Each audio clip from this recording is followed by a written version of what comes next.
이번에는 KBS 충주 스튜디오 연결해서 북부권 소식 살펴보겠습니다. 박찬석 아나운서 전해주시죠. 네, 충주입니다.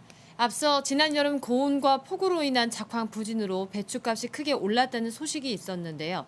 한 달 정도 후 수확하는 가을 김장용 배추도 비상이 걸렸습니다. 최근에도 최고 기온이 30도를 웃돌면서 잎이 짓물러 썩는 무름병이 확산하고 있습니다. 조진영 기자가 보도합니다.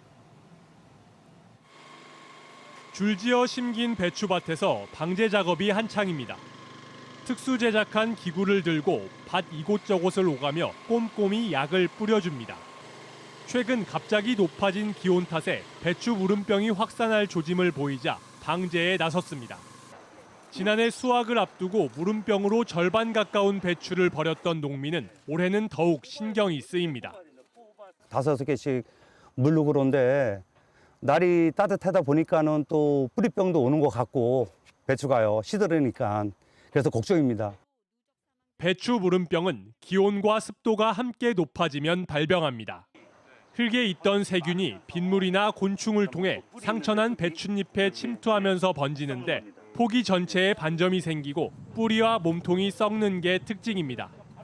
무름병이 난 배추입니다. 속이 짓물러 썩으면서 악취까지 나고 있습니다. 비가 자주 내리고 기온이 높았던 지난해에는 중부지방 배추 재배 면적 가운데 10% 넘게 썩어서 버려야 했습니다. 배수가 잘 되고 통풍이 잘 되도록 하는 그런 조치가 가장 중요하고요. 무름병에 대한 예방 약제들을 살포해서 미연에 방지하시는 게 가장 중요합니다. 전문가들은 무름병은 한번 발병하면 치료가 어려운 만큼 배추 속이 차기 전에 주기적으로 방제해야 한다고 강조합니다.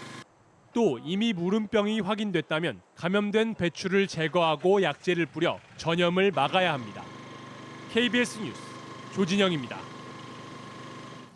제16회 충북 장애인 도민체육대회에서 충주시가 종합 우승을 차지했습니다. 지난 16일 청주와 진천에서 열린 이번 대회에서 충주시 선수단은 육상, 보치아 등 5개 종목에서 1위, 파크골프와 롬볼 등 4개 종목에서 2위에 올라 종합 우승했습니다. 청주시는 종합 2위, 옥천군은 종합 3위를 기록했습니다. 코로나19로 3년 만에 열린 이번 대회는 충북 11개 시군 2,200명이 참가해 16개 종목에서 기량을 겨뤘습니다. 제천시가 이르면 2024년부터 외국인 계절 근로자를 직접 고용한 뒤 파견하는 방식을 도입합니다. 이를 위해 내년 예산에서 시비를 확보해 외국인 계절 근로자 전용 기숙사 설립을 추진하기로 했습니다. 그동안은 농가에서 외국인 근로자를 수개월 단위로 직접 고용하고 숙식까지 제공해야 해 부담이 컸습니다. 충주 운전면허 시험장의 도로주행시험 합격률이 전국에서 가장 낮은 것으로 나타났습니다.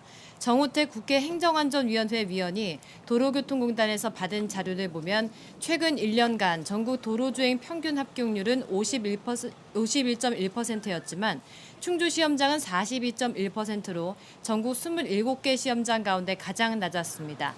반면 청주 면허시험장 도로주행 시험 합격률은 54.3%로 전국 평균보다 높았습니다. 단양역과 시루섬, 수양계 관광지를 잇는 출렁다리가 내년 하반기에 준공됩니다. 출렁다리 공사는 총 사업비 150억 원을 투입해 지난 4월 착공했는데요. 길이 590m, 폭 2m의 생태 탐방교로 건설될 예정입니다. 단양구는 또 시루섬에 2.5km 길이의 둘레길도 만들 예정이라고 덧붙였습니다. 지금까지 충주에서 전해드렸습니다.